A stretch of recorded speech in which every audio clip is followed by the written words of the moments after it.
ప్రవచనం ఎత్తి చెప్తున్నాను. ముందున్న వారి మీద, వెనుకున్న వారి మీద, మధ్యలో ఉన్న వారి మీద దేవుని ఆత్మ పౌరం వలె, దేవుని అగ్ని పౌరం వలె నువ్వు తట్టుకోవాలని దేవుని అగ్ని నీ కాళ్ళలో నుండి, నీ కడుపులో నుండి, నీ తలలో నుండి బలముగా నిన్ను నింపుతున్న వేళ ఇది. ప్రభు ఆత్మ నీ మీద.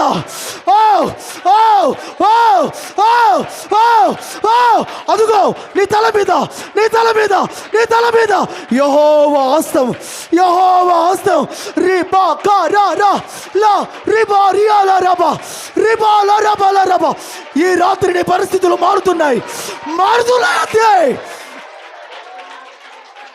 మౌనంగా ఉండకు, మౌనంగా ఉండకు. ఈ రాత్రి ప్రభువు కార్యాలు నీ ఎడల తీవ్రంగా జరగబోతున్నాయి, ఘనంగా జరగబోతున్నాయి.